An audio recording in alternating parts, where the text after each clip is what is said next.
Morning student. आज हम कोई लेक्चर लेने की बजाय हम आज एक मोटिवेशनल लेक्चर दे रहे हैं। बहुत सारे बच्चों के मैसेज आते हैं व्हाट्सएप पे कि सर पढ़ाई के अलावा फ्यूचर में सक्सेस होने के लिए भी कुछ स्टेप्स बताइए। तो आज हम ये बताएंगे कि अपनी लाइफ में सक्सेस कैसे हो सकते हैं, वो भी पढ़ाई के दम पर। आप भी जैसे भी जानते हैं कि आपकी लाइफ को बनाने के लिए एजुकेशन बहुत जरूरी है। वो एजुकेशन नहीं जो आप इधर उधर से कर लेते हो भाग दौड़ के, ऐसी एजुकेशन जो अपने हार्ड प्रैक्टिस की है और जिसको बड़ी लगनता के साथ बड़ी मेहनत करके अपनी नींद को खराब करके अपने पेरेंट्स के सहयोग से, अपने टीचर के सहयोग से, अपने मन में एक लक्ष्य को धारण करके कि मैंने ये बनना है, वो पढ़ाई की है। वो पढ़ाई आपके जीवन को बहुत आगे तक लेके जाती है। कामयाब तो वो भी हो जाते हैं जो अच्छी प्रकार से नहीं पढ़ते, लेकिन जो अच्छी प्रकार से नहीं पढ़ते वो उसकी जगह को खत्म कर देते हैं जो अच्छा पढ़ के आए। और भी किस तरह से, आपको पता है कि आजकल जॉब के नाम के ऊपर बहुत घपले होते हैं। ना पढ़ने वाला बस घपले ही करता है और जो पढ़ने वाला होता है वो केवल अपने एजुकेशन के दम के ऊपर ही अपने जीवन में सफलता हासिल करना चाहता है। तो समस्या क्या आती है कि 12th के बाद बच्चा क्या करे। 12th करने के बाद बच्चा पजल हो जाता है, वो किस लाइन में जाए। आफ्टर 12th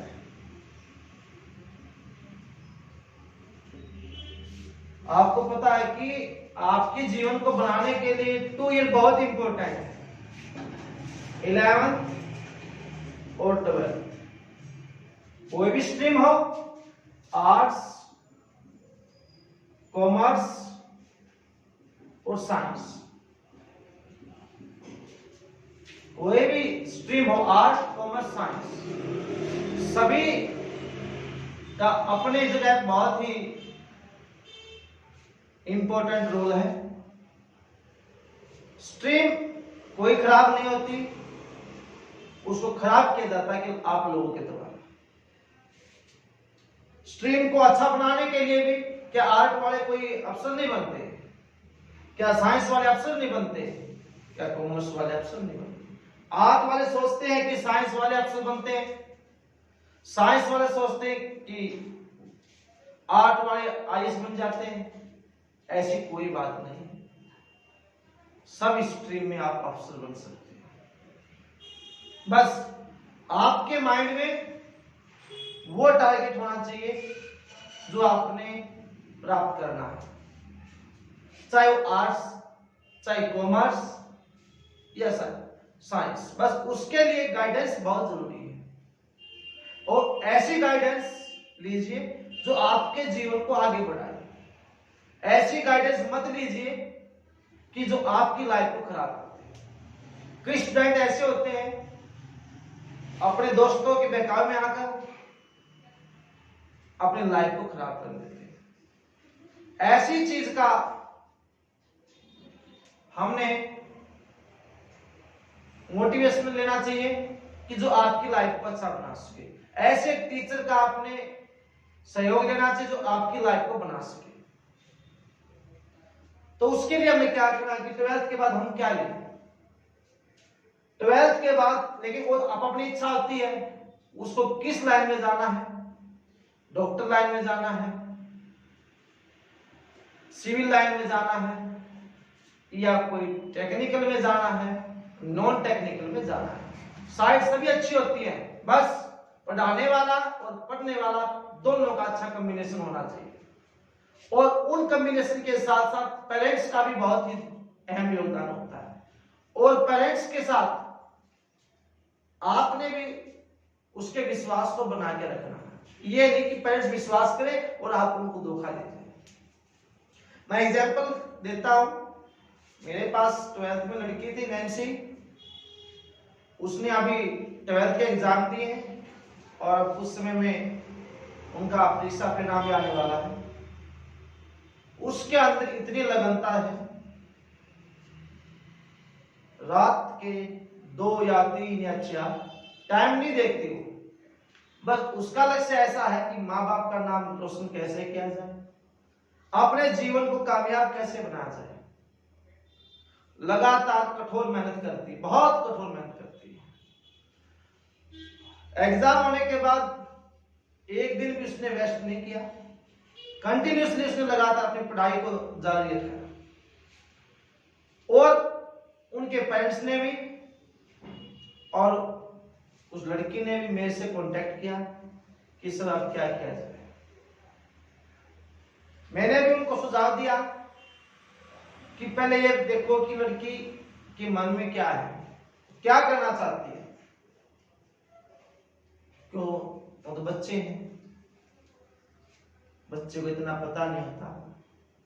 माँ बाप भी आजकल पैसा लगा देते हैं, थोड़ी इस बारे में अवेयर नहीं होते, कम एजुकेशन की वजह से। तो उस लड़की से पूछा गया कि सर मैंने तो यूपीएससी की कोचिंग लेनी है, यूपीएससी की तैयार करनी है, बहुत अच्छा टारगेट है, बहुत अच्छा। यूपीएससी का मतलब क्या होता है? Union public service commission.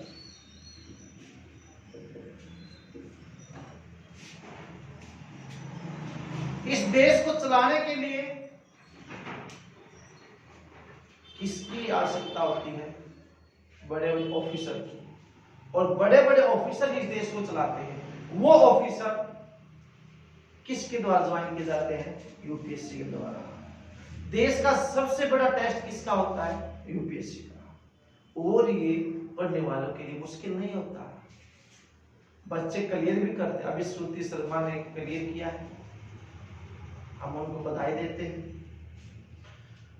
UPSC भी उन्हीं का क्लियर होता है जो अपने जीवन में बहुत कठोर मेहनत करते हैं। अब वो लड़की यूपीएससी की कोचिंग ले रही है। देखो 12th के बाद ही इतना अच्छा रिस्पॉन्स है। जहां पर कोचिंग लेती है, मैं उनके टीचर से मिला था, वो बता रहे थे कि इतना जज्बा लड़की के अंदर, 15 दिन के अंदर इतना अच्छा इंप्रूवमेंट है कि जो हमारे पास 3-3 महीने से विद्यार्थी आ रहे हैं, उनसे भी अच्छा रिस्पॉन्स लड़की का है। और लड़की अब भी 3-3, 2-2 बजे तक कंटिन्यूसली पढ़ती है। हम भगवान से यही प्रार्थना करते हैं कि जल्द से जल्द उस लड़की को अपनी कामयाबी मिले, जिससे उसके माँ बाप का नाम रोशन हो, विद्यालय का नाम रोशन हो, गांव का नाम रोशन हो, उसके गुरुओं का नाम रोशन हो। और यूपीएससी करने के लिए देखिए, आप 12th के बाद जो साइंस लेना चाहते हैं, साइंस भी आज के दिन बहुत अच्छी स्ट्रीम है। साइंस के अंदर आप क्या कर सकते हो? एनडीए है, डॉक्टर लाइन है, एयरफोर्स है, कहीं भी आप जा सकते हो।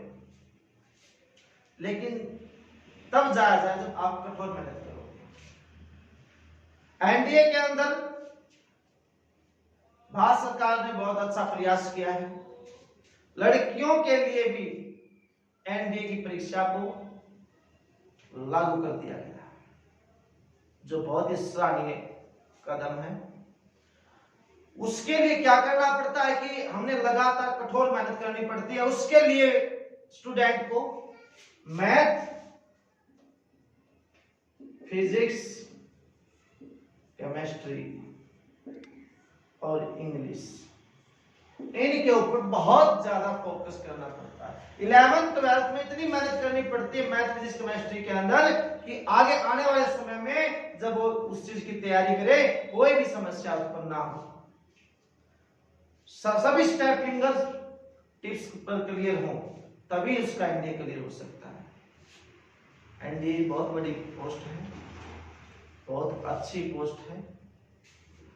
तो साइंस वाले विद्यार्थी जो होते हैं उसके लिए कोई दिन नहीं होता, कोई रात नहीं होता, बस उसका लक्ष्य क्या है, उसने हासिल क्या करना, बस ये उसका लक्ष्य है। और यूपीएससी की तैयारी कैसे की जाती है? यूपीएससी की जो तैयारी है वो 12th के बाद होती है। आफ्टर 12th के बाद कैसे? वैसे तो यूपीएससी के लिए ग्रेजुएशन ही जो कंपलसरी है, यूपीएससी के लिए ग्रेजुएशन जरूरी है, लेकिन +2 के बाद ही से ही आप तैयारी करने लग जाते हो, क्योंकि ग्रेजुएशन करते करते ही, और ग्रेजुएशन कब होती है? +2 के बाद होती है। उसके बाद ही आपने लगातार उसकी तैयारी करनी है, प्रिपरेशन करनी है, तभी आप यूपीएससी क्लियर कर सकते हो।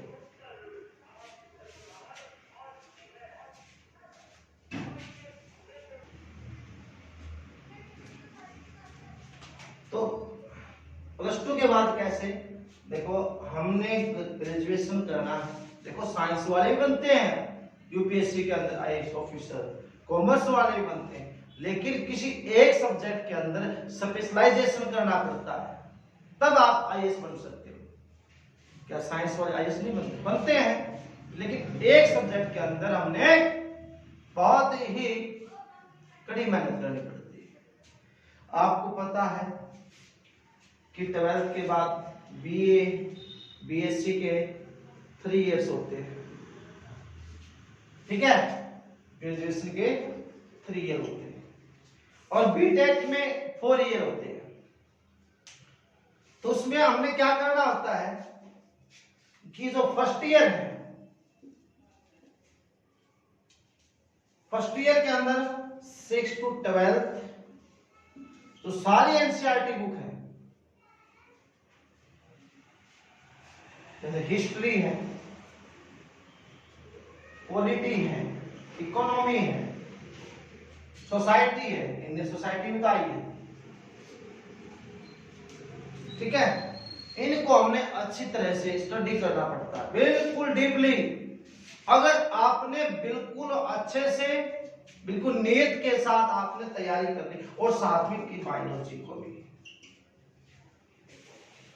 अगर आपने इनको अच्छी प्रकार से, और एक आपका जो इनको आपने फर्स्ट ईयर ग्रेजुएशन के दौरान फर्स्ट ईयर आपने इस तरीके से तैयारी करनी है। अगर यूपीएससी की तैयारी करना चाहते हैं तो फर्स्ट ईयर एनसीईआरटी 6 to 12 ये बुक आपने बिल्कुल आपने शुरू से बेसिक लेके चलना है। 1 ईयर तो आपने इनके अंदर निकालना है, बिल्कुल डाटा क्लियर होना चाहिए आपका सारा एक्यूरेट, और 1 साल आपका यूं निकल जाएगा। फिर आप आएंगे सेकेंड ईयर के अंदर। सेकेंड ईयर जो है वो आपका वो डिसाइडिंग पार्ट है आपकी लाइफ का, आईएएस ऑफिसर बनने का। उसमें आपने क्या करना पड़ता है कि जो यूनिवर्सिटी में आपने एडमिशन लिया है, उस सब्जेक्ट को अच्छे से आपने तैयारी करनी है, और आपने अपने हाथों से वो नोट्स बनाने हैं जो आपकी आईएएस ऑफिसर के लिए बहुत ही जरूरी है।